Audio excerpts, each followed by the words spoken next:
हमारे पड़ोसी पर निबंध। धन्य हैं वे लोग जिनके पड़ोस में सभ्य एवं शिक्षित व्यक्ति रहते हैं। अच्छे व्यक्तियों का संयोग बड़े। जिस प्रकार माता पिता संस्कारों का पुत्र के ऊपर प्रभाव भाग्य से मिलता है, उसी प्रकार पड़ोस में रहने वाले व्यक्ति के परिवारों एवं दुर्गुणों का प्रभाव व्यक्ति पर अजय पड़ता है। अच्छे पड़ोसी के साथ हमारा जीवन उल्लासपूर्वक व्यतीत होता है, परंतु दुर्भाग्यवश यदि पड़ोसी दुर्व्यसनों में लिप्त रहने वाला हो तो उसके साथ जीवन का निर्वाह करना बड़ा ही कठिन हो जाता है। आजकल शायद ही कोई ऐसा किराएदार मिलेगा जिसके साथ मकान मालिक के साथ तू मैं न होती हो। जनसाधारण में प्रतिदिन हम मकान मालिक और किराएदार का वाकयुद्ध देखते हैं, लेकिन मेरे लिए ये सारी बातें अपवाद सिद्ध हुई हैं। मेरे पड़ोसी इतने सहृदय तथा दयालु हैं कि उनके गुणों का वर्णन करना वाणी के लिए कठिन है। मेरे पड़ोसी एक डॉक्टर हैं। यद्यपि उन्होंने डॉक्टरी की शिक्षा किसी कॉलेज में प्राप्त नहीं की और न ही यह उनकी पैतृक संपत्ति थी, फिर भी इनके पास डॉक्टरी के सारे औजार एवं दवाइयां हैं। वे आयुर्वेदीय तथा अंग्रेजी दोनों प्रकार की पुस्तकों का अध्ययन निरंतर करते रहते हैं।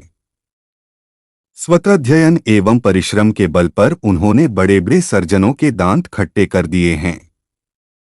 किसी जमाने में उनका भी एक छोटा सा परिवार था। उनका विवाह बाल्यकाल में ही हो गया था। देव की इच्छा के सम्मुख मनुष्य को झुकना पड़ता है। माताजी बीमारी के कारण गोलोकवासी बन गई। देखते देखते पिताजी ने भी बीमारी के कारण इस संसार से मुख मोड़ लिया। इससे उनके हृदय पर गहरा आघात पहुंचा। अभी घाव भरा भी न था कि उनकी धर्मपत्नी ने भी उनका साथ छोड़ दिया। संसार उन्हें निरर्थक प्रतीत हुआ।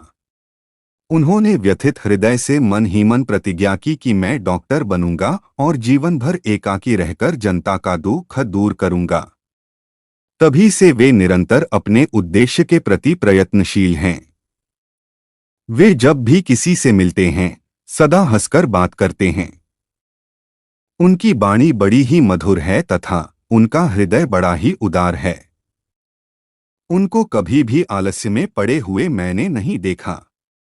वे समय के इतने पाबंद हैं कि एक एक मिनट का हिसाब रखते हैं। उनका उन्नत ललाट तथा वरदेहस्त देखकर ही रोगी आश्वस्त हो जाता है। वे गरीब रोगियों की दवा मुफ्त में करते हैं।